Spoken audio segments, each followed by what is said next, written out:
Good evening, good morning, good afternoon, whenever you're watching this. Thank you for joining this first ever edition of the Jenks Basketball Coaches Show. Mason Prince joined with you by the head coach of the Jenks Trojans, Daniel McChesney. Coach, thank you so much for joining us, making the time to do this. Yeah, thanks for having me. I'm excited to be here.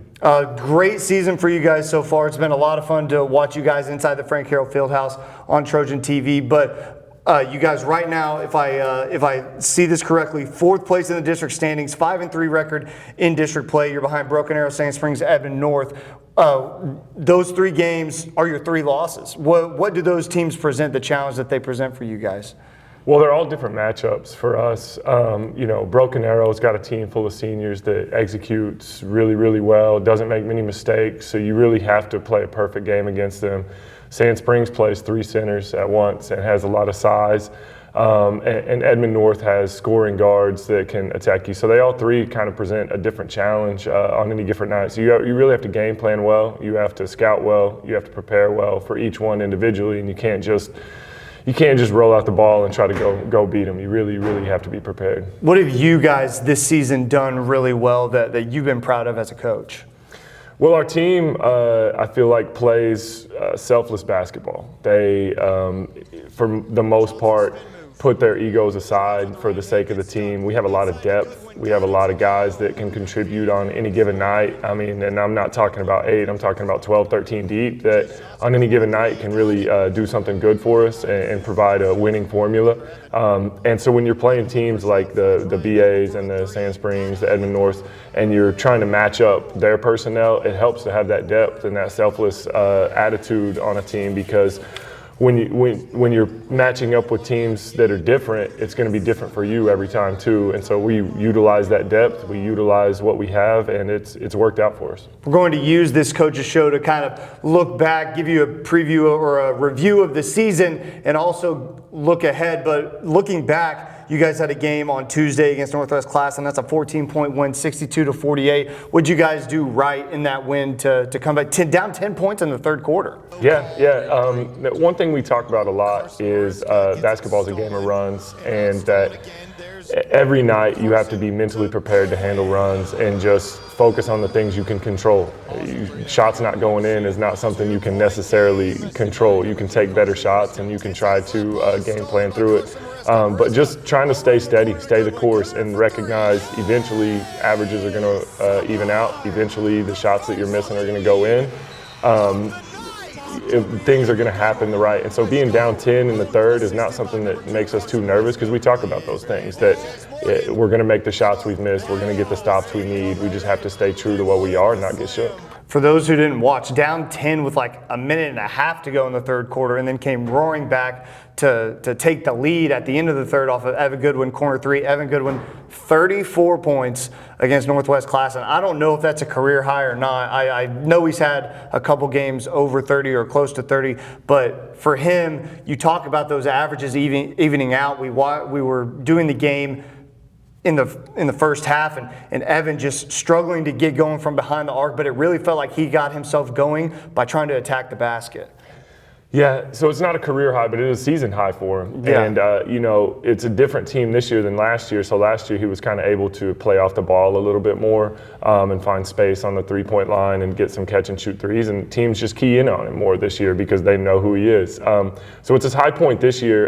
It's funny, people that you talk to after the game mentioned, Evan struggled to shoot, but he ended up 5 for 11 from the three-point line. But when you're used to everyone going in, it makes the optics sometimes look different than reality. But he got going finally in the third quarter, got loose a little bit. But it's not just him. I mean, the team trusts him to make plays. But I mean, what a heck of a game from Jace Morgan too. I mean, 16 and I think 10 rebounds, just an absolute dominant force inside the paint against a team that really didn't have anyone that could protect the rim. And so, and then once again, utilizing our depth.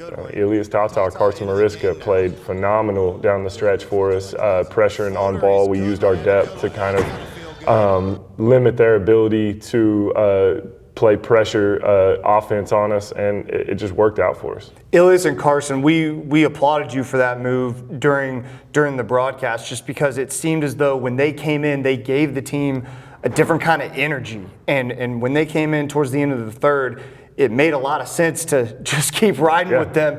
They're not guys who are going to fill up the score sheet, but it's really the effort plays. You saw the corner three that Evan hit at the end of the third. That play doesn't happen without Carson Mariska battling for that ball. What did those two guys bring to the table that you had confidence in them to keep them in? Well, they're seniors, and so they've kind of been through every kind of game that you can possibly imagine. They've been through the ups and the downs, and so for one, they're steady out there. They give you a steadiness and a calmness no matter the hectic chaos of the game, being up or down. But then also they were a little bit more fresh, and you could see, especially in the end of the third quarter when we started amping our pressure up. So we tried to pressure Classen in the first, and when they were fresh, they were able to beat our pressure, so we backed out of it. As they started to get more tired and we started to go to more full court press, I think it was their mental fatigue that bothered them more than their physical fatigue, and those guys were fresh for us, and so they had the mental stability to really focus in on that game plan and force turnovers at the right time and find the hot hand and just execute down the stretch. You guys are a team that, if you haven't watched them, you should. You guys are high energy. It's fast paced. What is your kind of coaching philosophy that you try to imprint on these guys? When I got here, we talked about like pace of play. We wanted to increase our pace of play. We wanted to shoot a lot of threes. We want to play inside out, but with the idea of we want to get up around 33-point shots a game. But we want to get in transition as much as we can. I joke with them all the time that a perfect game for me, I never call an offense because we're just getting out and running. And we do a lot of organized secondary break, primary break stuff. So it's not just chaos out there. Like they have spots to go to, but we want to get out and play fast. It's a fun way for them to play.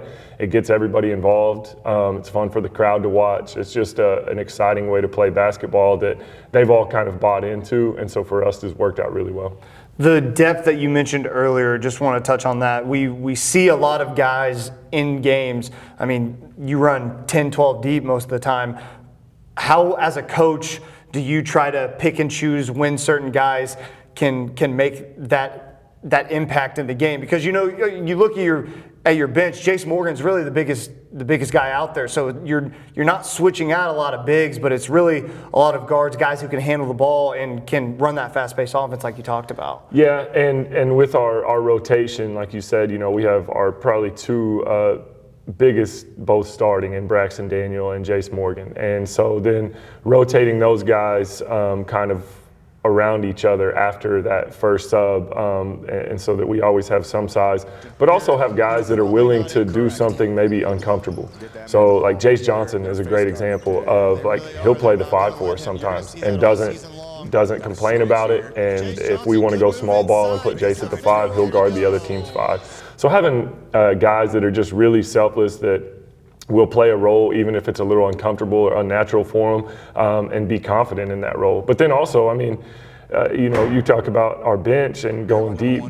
Ryan Goodwin is like a kid that on any given night can hit 3 or 4 threes. And some games it's just matchup dependent where he's not able to get a shot. The defense is setting up in a way that isn't conducive for his game flow, so we'll go with somebody maybe more athletic or bigger. And so it's just kind of having the tools in the toolbox that on any given night, like what's the right tool to get the job done, and trying to go with that. Looking ahead, it's the Jenks Union Invitational starting on Thursday, Friday, ending on Saturday, and 3 games in 3 days for you guys. You have Glenpool on Thursday at 7:30. All these games at the Frank Herald Fieldhouse, by the way. You can check it out. Carthage at 7:30 on Friday, and then Union to wrap it up at 7:30 on Saturday. I know those are 3 different teams, but what does this tournament add value to you kind of at the midpoint of the season? I mean, these tournament games are fun because they don't affect your district standings. Right. And so you kind of get a chance to really push your team and to test some things out and put guys in maybe situations that they haven't been in to see how they respond. Especially with the team that we have. We have 2 starters that came from football kind of late into the season, Ace Gilliam and Braxton Daniel, who I mentioned, and then also Nashua Charleston, who came from football as well. But those guys, like giving them opportunities to be successful on the court where they don't feel the pressure of the district game. It's important for them. Kind of get them in some confident situations where they can be successful.